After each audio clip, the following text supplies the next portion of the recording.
యోహాను సువార్త 8వ అధ్యాయము 31వ వచన భాగం నుంచి దయచేసి చదువుకుందాం. మీరు నా వాక్యమందు నిలిచిన వారైతే నిజముగా నాకు శిష్యులయ్యుండి సత్యమును గ్రహించెదరు. అప్పుడు సత్యము మిమ్మును స్వతంత్రులుగా చేయనని చెప్పగా వారు మేము అబ్రహాము సంతానము, మేము ఎన్నడూ ఎవరికి దాసులమై ఉండలేదు, మీరు స్వతంత్రులుగా చేయబడదురని ఎలా చెప్పుచున్నారని ఆయనతో అనేది. అందుకు యేసు, పాపము చేయి ప్రతివాడు పాపమునకు దాసుడని నీతో నిశ్చయముగా చెప్పుచున్నాను. దాసుడు ఎల్లప్పుడూ ఇంటిలో నివాసము చేయడు, కుమారుడు ఎల్లప్పుడూ నివాసము చేయడు. కుమారుడు మిమ్మల్ని స్వతంత్రులుగా చేసిన ఎడల మీరు నిజముగా స్వతంత్రులై ఉండు. చదవబడిన వాక్య భాగంలో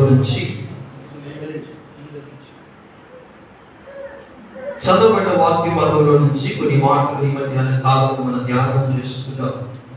ఈ దినం జ్ఞాపకం చేసుకుంటే కనుక భారతదేశానికి ఒక ప్రాముఖ్యమైన దినంగా మనం చెప్పుకుంటాం. దేనికై అంటే ఈ యొక్క రోజుని దేనిగా సెలబ్రేట్ చేస్తారు అంటే ఏం చేస్తారు? రిపబ్లిక్ డే అనగా గణతంత్ర దినోత్సవం. ఈ విషయాన్ని కనుక జ్ఞాపకం చేసుకుంటే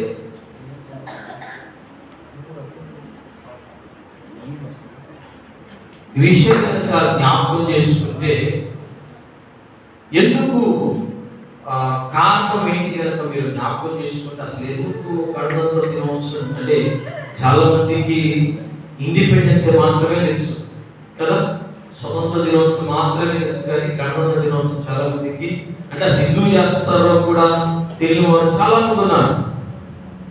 చూస్తే కనుక ఈ ఇండిపెండెన్స్ డే ఎందుకు సెలబ్రేట్ చేస్తారు అంటే మన భారతదేశానికి స్వతంత్రం వచ్చిన సందర్భంగా మనందరం కూడా దాన్ని సెలబ్రేట్ చేసుకుంటాం. కానీ ఈ గణతంత్ర దినోత్సవం అనగా ఈ రిపబ్లిక్ డే ఎందుకు చేస్తారయ్యా అంటే కారణము చాలా ప్రాముఖ్యంగా ఉంది. ఏంటంటే మనకు వచ్చింది 1947 అంతేనా? 1947 1947వ సంవత్సరంలో మనకు స్వాతంత్రం అనేది భారతదేశానికి వచ్చింది. అయితే అసలు ఎందుకు అంటే భారతీయులందరూ కూడా అంటే ద హోల్ నేషన్, దేశమంతా కూడా వేరే వారి యొక్క ఏమంటారు నాయకత్వంలో నడిచింది అప్పటి వరకు.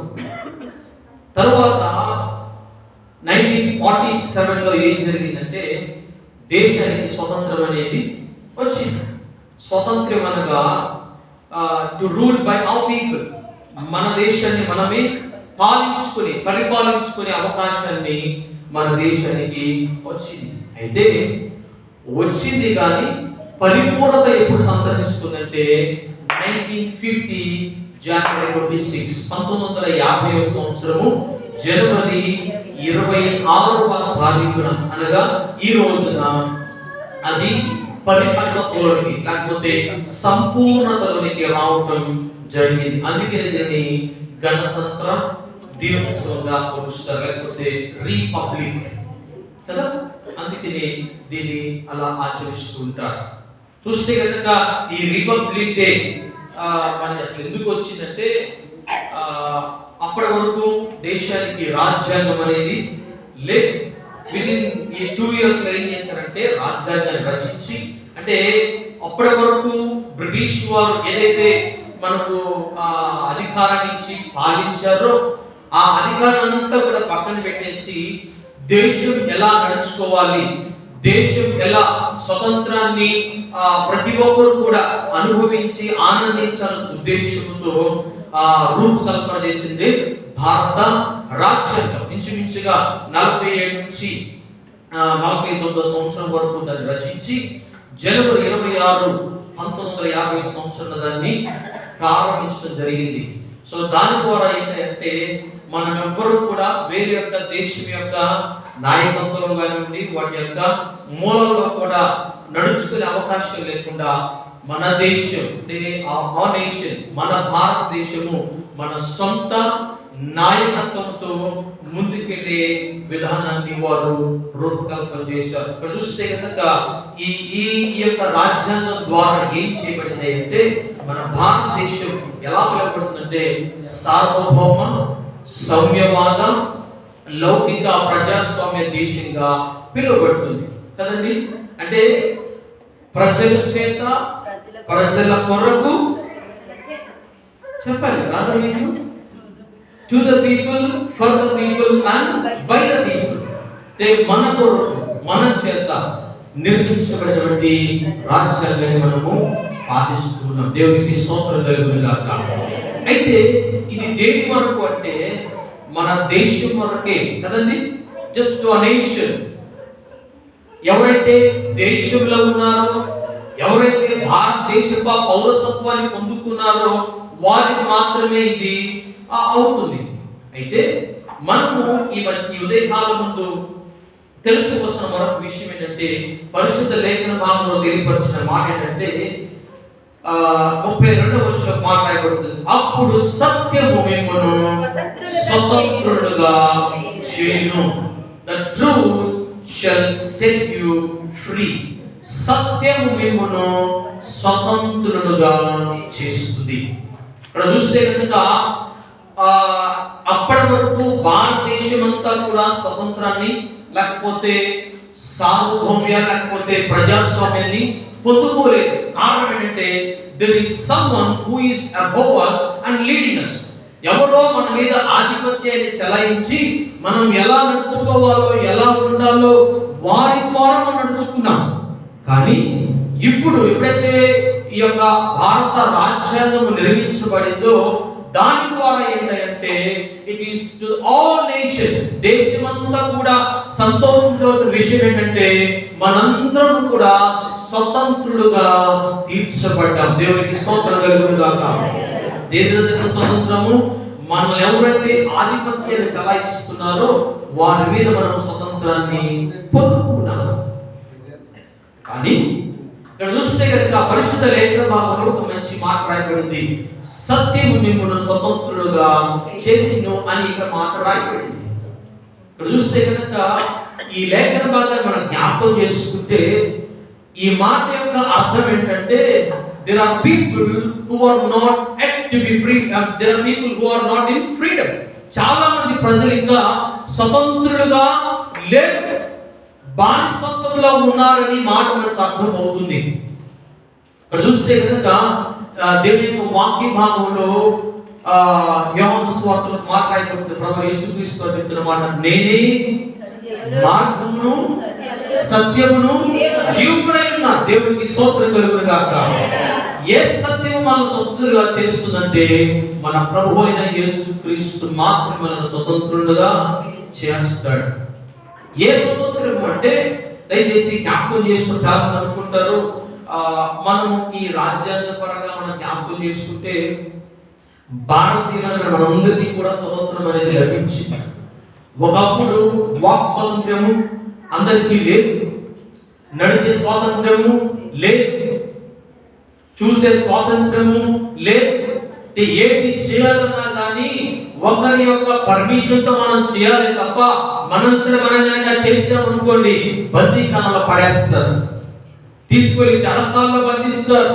మనము మనటువంటి స్వరాన్ని మనం విప్పే అవకాశం లేదు, మనకు వచ్చినటువంటి ఆలోచనలకు చెప్పే స్వాతంత్రము లేదు. ఏది చేయాలన్నా కానీ there is someone who is above us. మన మీద ఒకరు కూడా ఆధిపత్యాన్ని చలాయించేవారు. మన మాటలు మనం వినాలన్నా లేకపోతే మన సొంత ఆలోచనతో మనం నడుచుకోవాలన్నా ఏది చేయాలన్నా సరే అది అవకాశం ఉండేది కాదు.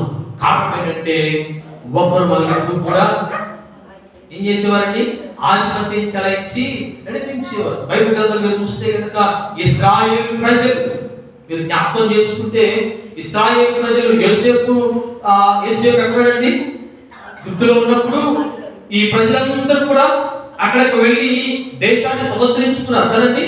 వారు బానిసలుగా వెళ్ళి అక్కడకు స్వతంత్రులుగా అక్కడికి వెళ్ళారు. చూస్తే కనుక చాలా స్పష్టంగా రాయబడుతుంది బైబిల్.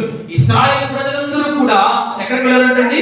ఐగుప్తు దేశానికి స్వతంత్రులుగా వెళ్ళారు. కారణం ఏంటంటే there is someone who made everything free for them. కదండి, అక్కడ ఒక మనిషి వీరందరి కోసం అంతా కూడా ఏం చేశాడు? స్వతంత్రులుగా ఉండడానికి సిద్ధపరిచాడు. కాబట్టి వీరందరూ కూడా పరదేశానికి వెళ్ళిపోయి స్వతంత్రులుగా జీవించారు. వారికి ఇష్టమైన మాటలు మాట్లాడారు. వారు వెళ్ళాలనుకున్న ప్రదేశానికి వెళ్ళగలిగారు.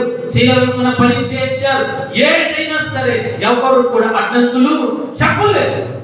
కానీ ఎప్పుడైతే ఈ యొక్క యోసేపు మృతి చెందిన తర్వాత ఎప్పుడైతే ప్రధానులు వచ్చారో, ఎవరైతే ఇశ్రాయేలు ప్రజల గురించి తెలియదో వారు పరిపాలించడం ప్రారంభించినప్పుడు ఏం చేశారంటే, అయ్యో వీరు స్వతంత్రులుగా ఉంటే కనుక మనం ఏమైపోతాము? వీరికి బానిసలుగా అయిపోతాము. కాబట్టి వీరిని ఎక్కడ ఉంచాలో అక్కడే ఉంచాలని ఏం చేశారు తెలుసండి? అప్పటి వరకు ఆ యొక్క భూమినంతా కూడా స్వాస్యంగా భావించారు ఇశ్రాయేలు ప్రజలు. అక్కడ ఉన్న ప్రజలందరూ కూడా బంధువులుగా భావించారు ఇశ్రాయేలు ప్రజలు. కానీ ఎప్పుడైతే పరదేశపు రాజులు పాలించడం ప్రారంభించారో, ఇశ్రాయేలు ప్రజలు ఎక్కడ ఉంచాలో అక్కడ ఉంచాలని భావంతో వారిని ఒక్కొక్క రీతిలో బానిసత్వంలోనికి నడిపించారు. బానిసత్వం అనగా ఏడో తెలిసింది, పని చేస్తారు కానీ దానికి ప్రతిఫలము ఉండదు. పని అయితే చేస్తారు, ఉద్యోగం చేస్తారు కానీ జీతం ఉండదు. పని చేస్తారు కానీ వేతనం ఉండదు. దాన్ని బానిసత్వం అంటారు. వారు చెప్పిందల్లా మనము చేయాలి. చేయకపోతే ఏ ఇష్టం వచ్చినట్లుగా కొడతారు, చెరసాల్లో బంధిస్తారు. అలాంటి స్థితిలో ఉన్నారు ఇశ్రాయేలు ప్రజలు. అప్పటి వరకు సంతోషంగా స్వతంత్రులుగా బ్రతికారు కదండి. స్వతంత్రులుగా బ్రతికారు, సంతోషంగా బ్రతికారు, సమాధానంగా బ్రతికారు. కానీ ఎప్పుడైతే ఐగుప్తీయులు ఒక్కొక్క రీతిలో వారందరినీ ఇక్కడిగా బానిసలుగా పెట్టడం మొదలు పెట్టారో, వారికి స్వతంత్రం అంతా కూడా కొద్ది కొద్దిగా వారు కోల్పోయారు. Now they are no more freedom people కదండి. వారు స్వతంత్రంగా లేరు. వారు ఎలా అయిపోయారంటే they were in the bondage. వారు ఇప్పుడు బానిసత్వానికి వచ్చేసారు. అప్పటి వరకు స్వాతంత్రంగా ఉన్నారు, అప్పటి వరకు సంతోషంగా ఉన్నారు, అప్పటి వరకు సమాధానం ఉన్న ప్రజలు ఒక్కసారి బానిసత్వంలో పడేసరికి అక్కడ పెద్దలు కానివ్వండి, పిల్లలు కానీ ఎవ్వరు కూడా జీవించుకునే స్థితిలోకి వెళ్ళిపోయారు. అయ్యో మేము ఒకప్పుడు ఎలా ఉండేవారము, ఒకప్పుడు ఎలా బ్రతికేవారము, ఎలా ఉన్నామని ఆలోచించి ఎప్పుడైతే బానిసత్వాలకు వచ్చేసారో ఆ స్థితిలో ఉన్నప్పుడు ఒక్కొక్క రీతిగా ఆలోచిస్తుంటే కూర్చోనంటే ఏంటంటే ఇశ్రాయేలు ప్రజలు ఎంతగానో బాధపడారంట, కన్నీరు కార్చారంట. అయినా కానీ వారికి స్వతంత్రం అనేది ఇంచుమించు 20 సంవత్సరాలు పట్టిందండి. 430 సంవత్సరాల తర్వాత వీరు మళ్ళా రోజు ఏడుస్తూ అయ్యా మేము ఈ బానిసత్వ బ్రతుకులో మేము బ్రతకలేకపోతున్నాం. ఒక్కసారి జ్ఞాపకం చేసుకోకున్నప్పుడు దేవుడు వెంటనే ఎవరు ఏర్పరచాడండి? మోషేని నిలబెట్టాడు. దేవునికి స్తోత్రం కలుగును గాక. మోషేని నిలబెట్టి తన ప్రజలందరినీ కూడా ఒకప్పుడు ఏ స్థితిలో ఉన్నారో ఆ స్థితిని మరలా తిరిగి తీసుకొచ్చాడు. దేవునికి స్తోత్రం కలుగును గాక. ద ఫ్రీడమ్ ఏది వారికి ఏదైతే ఆ ఫ్రీడమ్ కోల్పోయారో, ఆ స్వతంత్రాన్ని కోల్పోయారో, దాన్ని మరలా మోషే ద్వారా దేవుడు ఇశ్రాయేలు ప్రజలకు అప్పగించాడు. దేవునికి స్తోత్రం కలుగును గాక. అప్పటి వరకు ప్రతి విషయంలో కూడా వారు బానిసలుగా బ్రతికారు. కానీ ఎప్పుడైతే మోషేను దేవుడు ఏర్పరచుకున్నాడో, మోషే ద్వారా స్వతంత్రాన్ని మరలా తిరిగి తన చేతులకు అప్పగించాడు. దేవునికి స్తోత్రం కలుగును గాక. ఇలాంటి చాలా సందర్భాల్లో మనము కూడా స్వతంత్రులుగా లేక మనము కూడా మన జీవితాలు, మన ఆత్మీయ స్థితి కానివ్వండి, శారీరక స్థితి కానివ్వండి, చాలా సందర్భాల్లో మనము కూడా ఎలా బ్రతుకుతున్నాము అంటే బానిసలుగా బ్రతుకుతున్నాం. ఈనాడు క్రైస్తవ సమాజము, క్రైస్తవ సంఘాలు, క్రైస్తవ కుటుంబాలు కనుక జ్ఞాపకం చేసుకుంటే వారు ఏ స్థితిలో ఉన్నారు అంటే ఇంకా బానిసత్వ బ్రతుకులో బ్రతుకుతున్న వారిగా ఉన్నారు. దయచేసి జ్ఞాపకం చేసుకున్న దేవుని సత్యమా చెప్తున్న మాట తెలిసింది, సత్యము మిమ్మల్ని స్వతంత్రులుగా చేస్తుంది. ఏ సత్యం అంటే మన ప్రభు అయిన యేసుక్రీస్తు. అందుకనే ఈనాడు చాలా సందర్భాలలో క్రైస్తవులు ఇంకనూ స్వతంత్రులుగా లేక బానిసలుగా బ్రతుకుతున్న వారిని జ్ఞాపకం చేసుకుని దేవుడు తన అద్వితీయ కుమారుని లోకానికి మానవునిగా పంపించాడు. The truth has come to this world. సత్యము ఈ లోకానికి ఎలా వచ్చిందండి? As the form of human being. మానవుని రీతిగా ఈ లోకానికి అవతరించాడు. ఏదండి? సత్యం. ఆ సత్యం ఏం చేసిందంటే the truth made everyone freedom. ఆ సత్యము ప్రతి ఒక్కరిని కూడా స్వతంత్రులుగా చేసి దేవునికి స్తోత్రం కలుగును గాక. ఒకప్పుడు మనందరూ కూడా బానిసత్వంలో బ్రతికిన వారమే. ఈవెన్ ఇప్పటికీ కూడా ఈనాటి కొన్ని సందర్భాల్లో కొన్ని సంఘాల్లో కూడా చాలా మంది బానిసత్వంలో బ్రతుకుతున్నారు. అందరూ కూడా స్వతంత్రులుగా అంటే అందరూ కూడా స్వతంత్రులుగా అవలా ఇంకా the full freedom has get. ఇంకా చాలా మంది పరిపూర్ణమైనటువంటి స్వాతంత్రాన్ని ఇంకా పొందుకోలే. కారణం ఏంటంటే they were in the bondage of sin. వారు ఎక్కడ తెలుసండి? పాపం అనే బానిసత్వం ఇంకా బ్రతుకుతున్నారు. అందుకని వారు స్వతంత్రులుగా మారలేకపోతున్నారు. దయచేసి జ్ఞాపకం చేసుకొని దేవుని సంఘమా, ఈనాడు చూస్తే కనుక సమాజంలో ఎలా మారుతుంది అంటే ఒకప్పుడు లాగా పరిస్థితులు ఇప్పుడు లేవు కదండి. క్రైస్తవులు ఎలాగైనా ఉండొచ్చు, ఎలాగైనా బ్రతకొచ్చు అనే అవకాశం ఇప్పుడు లేదు. ఎందుకంటే ఎటు చూసినా కానీ ఎటు వెళ్ళినా కానీ ఏదో ఒక రీతిలో సమస్యలు కానివ్వండి, ఇబ్బందులు ఎదురవుతూ ఉన్నాయి. ఇలా స్థితిలో ఉన్న మనము ఎంత జాగ్రత్తగా ఉండాలి అంటే అంత జాగ్రత్తగా మనము ఉండాలి.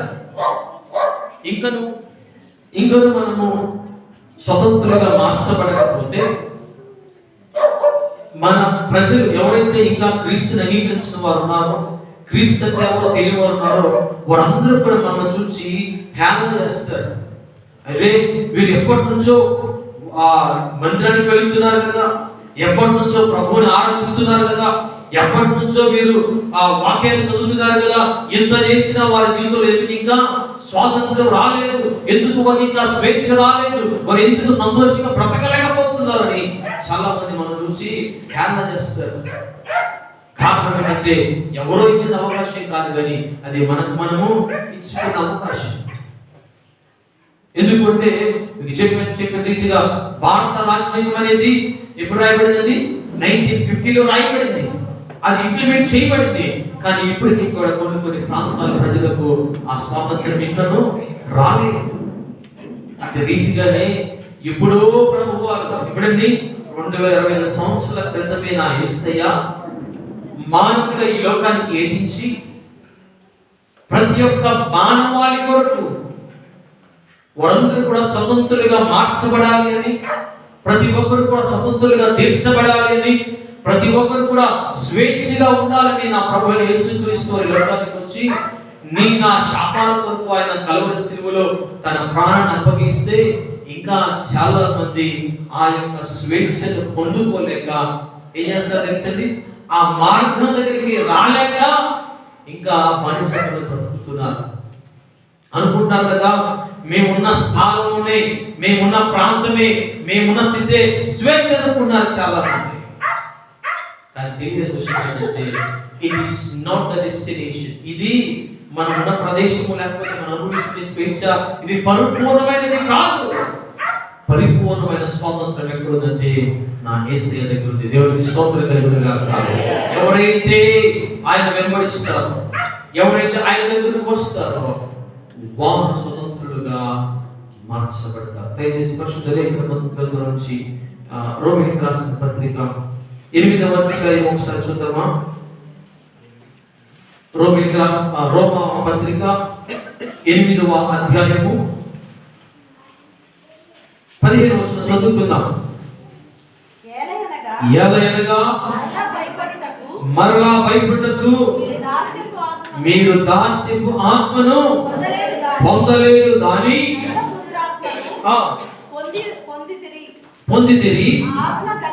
ఆ ఆత్మ కలిగిన వారై మనము అబ్బా తండ్రి అని అబ్బా తండ్రి అని మొరపెట్టుచున్నాము. మొరపెట్టుచున్నాము. దేవునికి స్తోత్రం కలుగును గాక. హల్లెలూయా. పరిశుద్ధ గ్రంథంలో చూస్తే కనుక చాలా స్పష్టమైన మాట ఇక్కడ రాయబడి ఉంది. యేసుక్రీస్తు వారు ఆయన ఈ లోకం నుంచి వెళ్ళేటప్పుడు ఒక మాట సెలవించారు. యా, నేను వెళుతున్నాను కానీ నేను మీ కొరకు ఏం పంపిస్తున్నాడు దేవుడు? ఆదరణకర్తను మీ కొరకు పంపిస్తాను. ఆ ఆదరణకర్త మీరు ఎలా నడుచుకోవాలో, ఎలా బ్రతకాలో, ఎలా మాట్లాడాలో, ఎలా ప్రభువులో ఎదగాలో ప్రతి విషయంలో కూడా మీకు బోధిస్తాడని చెప్పాడు. అయితే ఇక్కడ రాయబడిన మాట చాలా స్పష్టంగా తెలియపరిచింది. మనము ఏ ఆత్మ పొందుకోలేదండి? భయపడే ఆత్మ కానివ్వండి, దాస్యపు ఆత్మ మనము పొందుకోలేదు. బానిసత్వపు ఆత్మను దేవుడు మనకు అనుగ్రహించలేదు. మనం ఏ ఆత్మ అనుగ్రహించాడంటే స్వాతంత్రపు ఆత్మను ప్రభు అనుగ్రహించాడు. దేవునికి స్తోత్రం కలుగును గాక. హల్లెలూయా. అందుకని ఒకప్పుడు ఎవరైతే బానిసత్వంలో ఉన్నారో వారు ప్రభు యొద్దకు రావడానికి అవకాశం లేదు. కానీ ఎప్పుడైతే నా ప్రభు యేసుక్రీస్తు లోకానికి వచ్చాడో మనందరికీ కూడా ఏ ఆత్మ ఇచ్చాడండి? స్వాతంత్రపు ఆత్మను ప్రభు అనుగ్రహించాడు. తద్వారా ఏదో తెలుసండి, మనందరం కూడా ఆయన సన్నిధికి వచ్చే అవకాశము, ఆయనను తండ్రి అని పిలిచే అవకాశము దేవుడు నీకు నాకు అనుగ్రహించాడు. దేవునికి స్తోత్రం కలుగును గాక. అదే పరిపూర్ణమైన స్వాతంత్ర్యము. ఆ స్వాతంత్ర్యం ఏంటో తెలుసండి? ఆ పరిపూర్ణమైన స్వాతంత్ర్యం ఏంటంటే తండ్రిని స్వాతంత్ర్యంగా పిలిచే అవకాశము నా యేసయ్య ఇచ్చాడు. అప్పటి వరకు ఉందంటే అవకాశము లేదు. కారణం ఏంటంటే it is all about sin. పాపము చేత, పాప దాస్యము చేత మనందరం కూడా ఆ దాస్యంలో బ్రతికి తండ్రిని పిలిచే అవకాశం, తండ్రితో మాట్లాడే అవకాశం మనకు లేదు. కానీ ఎప్పుడైతే ప్రభు యేసుక్రీస్తు వారు ఈ లోకానికి వచ్చారో, ఎప్పుడైతే ప్రభు యేసుక్రీస్తు లోకానికి వచ్చి నీ కొరకు నా కొరకు ఆయన తన కలువరి శిలువలో ప్రాణాన్ని అప్పగించాడు, దాని ద్వారా మనందరికీ కూడా ఆ యొక్క స్వాతంత్రపు ఆత్మను ప్రభు అనుగ్రహించాడు. ఈనాడు ఆ స్వాతంత్రపు ఆత్మ కలిగిన వారు ఏం చేయగలుగుతున్నారు అంటే తండ్రితో ముఖాముఖిగా మాట్లాడే అవకాశాన్ని పొందుకున్నారు. ఆ ఆత్మను పొందలేని వారు ఇంకను ప్రభువుకి దూరంగానే బ్రతుకుతున్నారు. కాబట్టి ఈ మధ్యాహ్న కాలంలో వాక్యాన్ని వింటున్న మనందరం ఒక విషయాన్ని జ్ఞాపకం చేసుకోవాలి.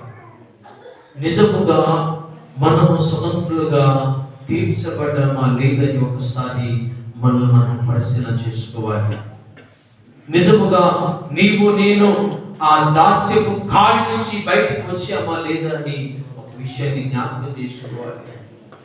ఇంకా దాస్యపు కాడి ఉంటే కనుక నా ప్రభు ఎందుకు రమ్మని ప్రభు వారు సెలవిస్తున్నారు. అనుకుంటారు కదా, చాలా సందర్భాల్లో నేను వాక్యాన్ని చదువుతున్నాను, ప్రార్థన చేస్తున్నాను, ప్రభు సన్నిధికి వెళుతున్నాను, చేయాల్సిన పనులన్నీ చేస్తున్నాను కాబట్టి నేను స్వతంత్రులనే అని చాలా సందర్భాలు మనం అనుకుంటూ ఉంటాం. అది ఎంతవరకు కరెక్ట్ అంటే, ఈ విషయాలన్నీ చేసినంత మాత్రాన మీరు కనుక ప్రభువుని అంగీకరించకపోతే మీరు స్వతంత్రులను ఇంకను రాని వారిని గుర్తించాలి. ఎందుకంటే ప్రభువుని అంగీకరించకుండా ప్రభు యొక్క ఆ యొక్క స్వాతంత్రాన్ని మనం పొందుకోకుండా, ఆ ఆత్మను మనం పొందుకోకుండా మనం మన సొంత ఆత్మతో లేకపోతే సొంత ఆలోచనతో ఇంకా మనం ముందుకు వెళ్తే కనుక మనం ఇంకనూ బానిసత్వంలోనే ఉన్నామని మీరు గుర్తించాల్సిన అవసరత ఉందని మీకు తెలియపరుస్తున్నాను.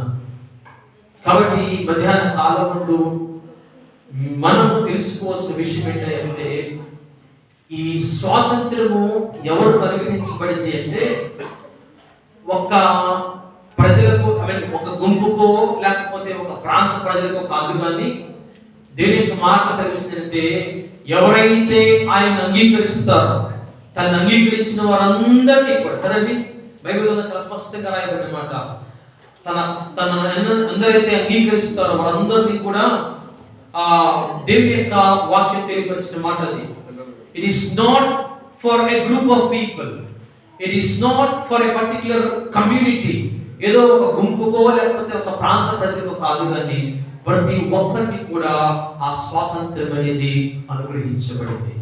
కాబట్టి ఈనాడు నేను ఆ స్వాతంత్రపు కాడి కింద ఉన్నామా లేదా అని మనం పరిశీలన చేసుకోవాల్సిన స్థితి ఎంతైనా ఉంది. ఎందుకంటే చాలా మంది బర్త్డేస్ చేస్తారు కదండి, పుట్టినరోజు అందరూ చేసుకుంటారు కదా. చేసినప్పుడు సంతోషిస్తారా, బాధపడతారా?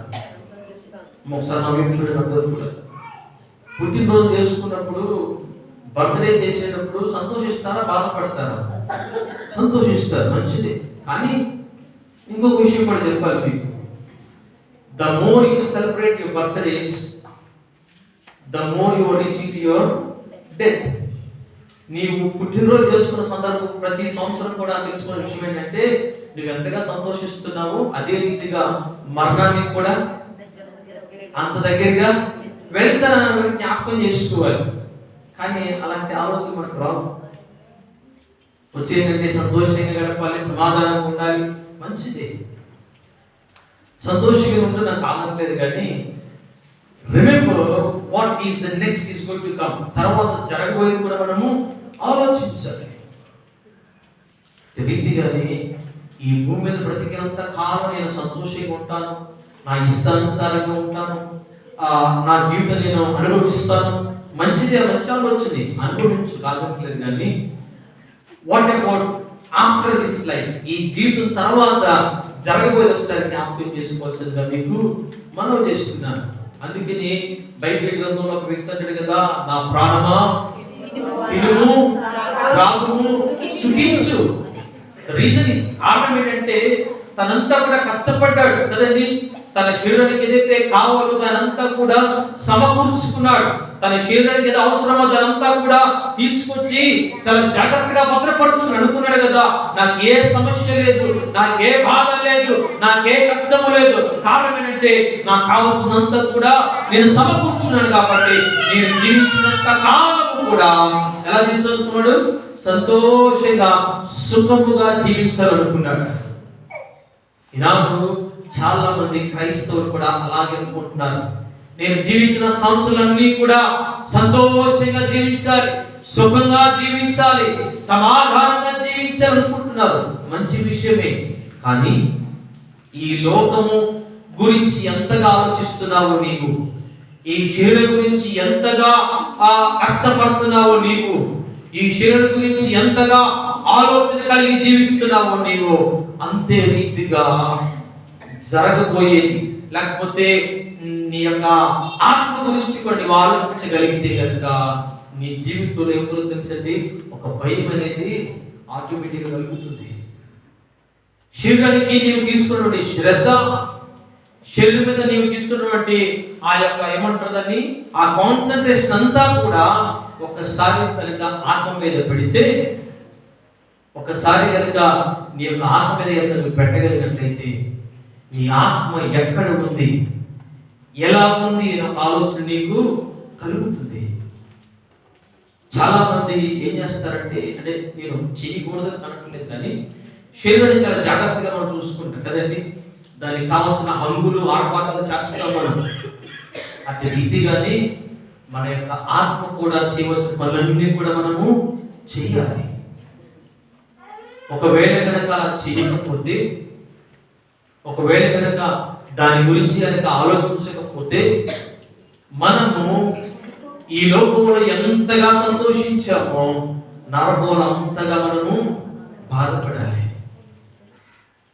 ఈ లోకంలో నువ్వు ఎంతగా సుఖాన్ని కోరుకున్నావో, సుఖానికి అలవాటైపోయావో, అంతగా నరకంలో కష్టాలు పడతామని ఒకసారి జ్ఞాపకం చేసుకోవాలి. కాబట్టి నీవు నీ శరీరానికి ఎంతగా సుఖాన్ని కోరుకుంటున్నావో అంతే రీతిగా నీ ఆత్మ కూడా ఒకసారి జ్ఞాపకం చేసుకోవాలి. నిజంగా నీ ఆత్మ ప్రభు యొక్క సన్నిధికి వెళ్ళాలనే ఆశ కానీ, ఆతృత కానీ, ఆలోచన కానీ ఉందా లేదని ఒకసారి జ్ఞాపకం చేసుకోవాల్సిందిగా మీకు మనం చేస్తున్నాను. ఈ 2025 సంవత్సరంలో మనం అడుగు పెట్టిపోయే ముందు చాలా మంది చాలా రకాలుగా ప్రార్థన చేస్తుండొచ్చు. అయ్యా, రాబోతున్న సంవత్సరం నాకు సంతోషంగా ఉండాలి, సమాధానంగా ఉండాలి, స్వేచ్ఛగా ఉండాలి, స్వతంత్రంగా జీవించాలని చాలా మంది ప్రార్థన చేస్తుండొచ్చు. కానీ జ్ఞాపకం చేసుకునే దేవుని సంగమా, నువ్వు ఎంత రీతిగా ప్రార్థన చేసావో ఆ ప్రార్థన నీ జీవితంలో ఫలించాలి అంటే అది అనుచరులో పెట్టాల్సిన అవసరం ఎంతైనా ఉండాలని జ్ఞాపకం చేసుకోవాలి. కోర్స్ మీరు ప్రార్థన చేస్తారు కాదట్లేదు, కానీ ఏ రీతిగా నువ్వు ప్రార్థన చేస్తున్నావో అది కనుక నీవు పాటించకపోతే నీవు ఎంత చేసినా సరే దానికి ప్రయోజనం అనేది లేదు. ఉదాహరణ మాట చెప్పాలంటే, ఇప్పుడు చాలా మంది మనలో పిల్లలు 10th క్లాస్ ఎగ్జామ్స్ రాయబోతున్నారు కదండి. 10th class exams రాయబోతున్నారు. మహా అయితే 2 months ఉండొచ్చు అంతే కదా. ఫిబ్రవరి మార్చిలో రాయబోతున్నారు. వీరందరినీ కూడా కూర్చోబెట్టి, అయ్యా మీరు అసలు ఏ ప్రాబ్లం లేదు, మీకు అసలు మీరు చదవాల్సిన అవసరం లేదు, మీరు ప్రార్థన చేసుకుంటే చాలు అంటే అయిపోతుందా? అయిపోతుందా? అయిపోతుందా? అవుదా? చెప్పండి. అవుదా? అవుద్దా?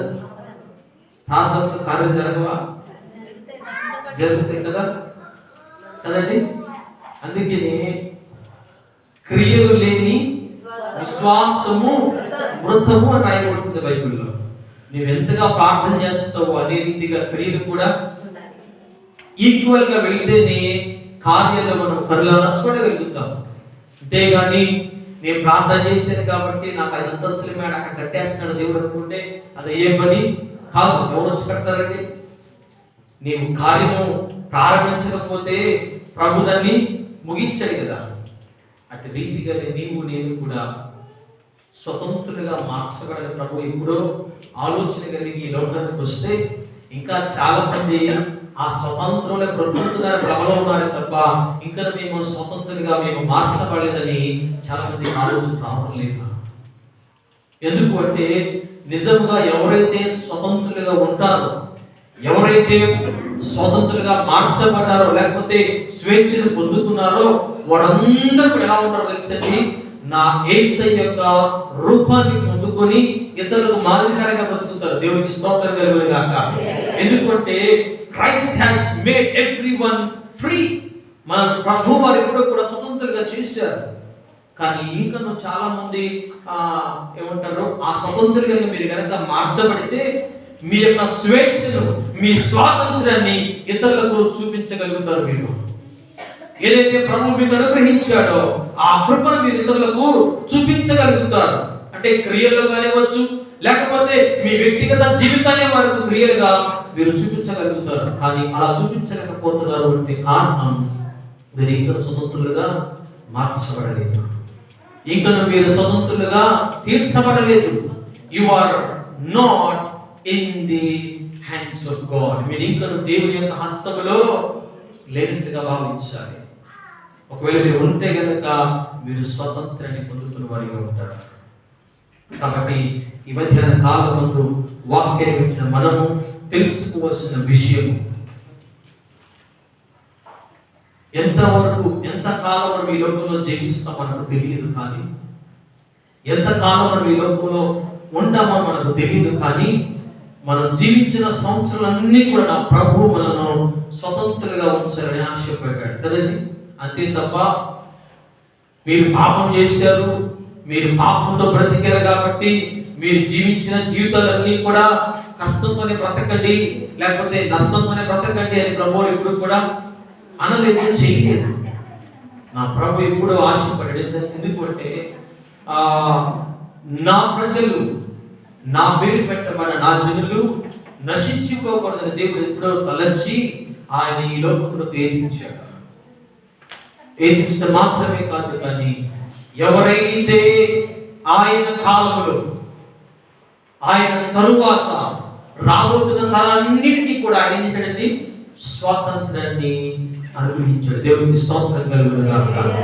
స్వాతంత్రము ఒక్క విషయంలో కాదండి, ప్రతి విషయంలో కూడా యేసయ్య స్వాతంత్రాన్ని ఇచ్చాడు కదండి.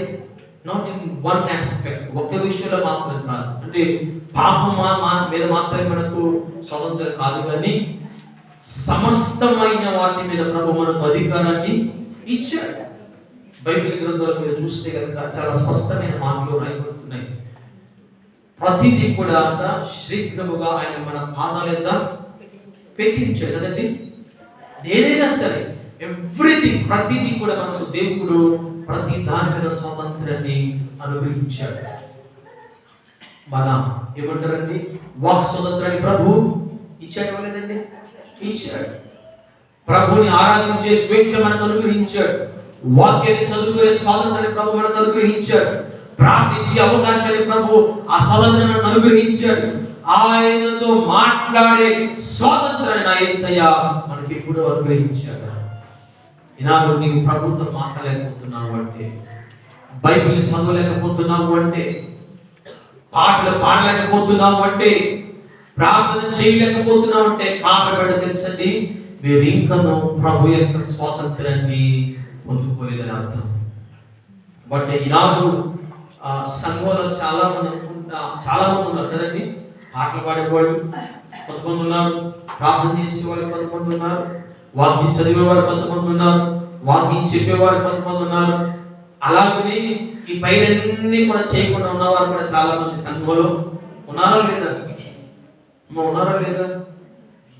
మీరు మాట్లాడలేదు. ఉన్నారా లేదా? ఉన్నారు చాలా మంది. అందుకని నా ప్రభు వారు ఎవ్వరు కూడా అలా ఉండకూడదని సంవత్సరంలో ఒక నూతన ఆలోచన మనకు అనుగ్రహించాడు. అందుకని ప్రతి ఒక్కరు కూడా ఒక్కొక్క విషయంలో ఒక్కొక్క రీతిలో వాడబడాలనే ఆలోచన కలిగి, అంటే వాడబడాలి అనే దానికంటే ఇంకో మంచి మాట చెప్పాలంటే మీరు కూడా స్వతంత్రంగా ఉన్నారు అని ఆలోచన కలిగి ఈ క్రియను మనం ప్రారంభించాం.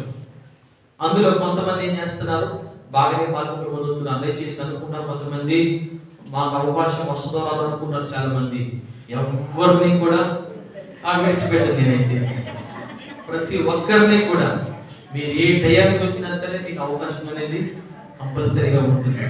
కారణం ఏంటంటే మీరందరూ కూడా నా యేసయ్య కార్య కింద స్వతంత్రంగా ఉన్నారు. దేవునికి స్తోత్రంగా ఉన్నారు. ఒకవేళ కనుక మీరు స్వతంత్రంగా లేకపోతే మీకు అవకాశము అది నా దగ్గర నుంచి కాదు, కానీ ఆయన దగ్గర నుంచే మీకు రాదు. కాబట్టి మీరు స్వతంత్రంగా ఉన్నారని జ్ఞాపకం చేసుకోవాల్సిందిగా మనం చేస్తున్నాం. ఒకవేళ కనుక మీలో ఇంకా స్వతంత్రంగా లేవని ఆలోచన కలిగితే కనుక దయచేసి మీరు ప్రార్థించండి. ఎందుకంటే భారత రాజ్యం మనకు మన యొక్క శరీరానికి ఎవరు గ్రహించిందండి? స్వాతంత్రాన్ని ఇచ్చింది. అలాగే నా యేసయ్య మనకు ఆత్మకి ఏం చేస్తుంది? స్వాతంత్రాన్ని అనుగ్రహించాడు. కాబట్టి ఆ స్వాతంత్రాన్ని కలిగి, ఆ స్వాతంత్రాన్ని పొందుకొని, ఆ స్వేచ్ఛను మనం పొందుకొని ఆయనతో పాటు ఎక్కడండి ఆ పరలోక పట్టణంలో పరిశుద్ధుల సమూహముతో, ఇంకా చెప్పాలి అంటే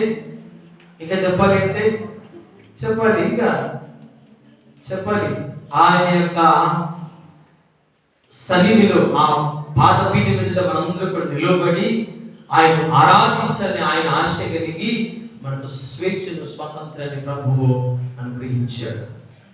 కాబట్టి నాడు నీవు నేను ఇంత స్వతంత్రంగా కదండి, ఎంత సంతోషంగా ప్రభుని ఆరాధించగలుగుతున్నామంటే అది ప్రభు అనుగ్రహించిన భాగ్యంగా భావించాలి. ఎందుకంటే ఇంకా మన దేశంలోనే చాలా ప్రదేశాల్లో ఆయన ఆరాధించే అవకాశం చాలా మందికి లేదు. పాటలు పాడే అవకాశం లేదు, ప్రార్థించే అవకాశం లేదు, వాక్యం చదివే అవకాశం లేదు. కారణం ఏంటంటే వాడుకున్న పరిస్థితులు అలాంటివి. కానీ నా ప్రభు మనకు అలాంటివి ఏమీ లేకుండా ఆయన ఆరాధించే అవకాశం దేవుడు నీకు నాకు అనుగ్రహించాడు. కాబట్టి మనం సంతోషించాల్సిన వారమే ఉన్నామని జ్ఞాపకం చేసుకోవాలి. కాబట్టి ఈ మధ్యాహ్న కాలం నందు ఈ రిపబ్లిక్ డే రోజున, ఈ గణతంత్ర దినోత్సవ రోజున ప్రభు నీతో నాతో సెలవిస్తున్నమాట, we all are set free in the hands of Satan. సాతాను యొక్క బంధకాల నుంచి మనందరం కూడా స్వతంత్రులుగా తీర్చబడ్డాం, లేదా స్వతంత్రులుగా ఉన్నామని నా ప్రభువు మనందరికీ కూడా తెలియపరుస్తున్నారు. అందుకని మనం చదువుతున్న భాగంలో యోహాను సువార్త 8వ అధ్యాయంలో ఇక్కడ రాయబడుతున్న మాట 33వ వచనం చూస్తే కనుక వారు మేము అబ్రహాము సంతానము, మేము ఎన్నడను ఎవరికిని దాసులమై ఉండలేదే, మీరు స్వతంత్రులుగా చేయబడుదురని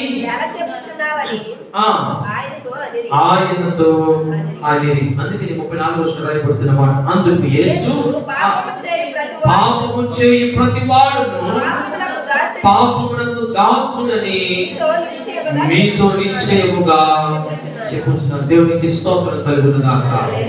కాబట్టి ఈ విషయాన్ని జ్ఞాపకం చేసుకుని దేవుని సంగమా, మనలో ఇంకెవరైనా సరే కనుక ఈ పాపం అనే దాస్యం కింద ఉంటే కనుక దయచేసి మీ పాపను విడిచిపెట్టి ప్రభు ఎదురుకు రావాల్సిందిగా మీకు ప్రేమతో మనం చేసుకున్నాం. చూస్తే కనుక మన సంఘంలో చాలా మంది, అంటే ఎంతమంది బాప్తిస్మం తీసుకున్నారో తెలియదు కానీ, ఎంతమంది ప్రభువుని అంగీకరించారో తెలియదు కానీ, అంగీకరించాల్సిన వారు ఇంకా చాలా మంది ఉన్నారు, తెలుసుకువస్తున్న వారు ఇంకా చాలా మంది ఉన్నారు, సత్యం అనే మార్గంలోకి రావాల్సిన వారు ఇంకా చాలా మంది ఉన్నారు.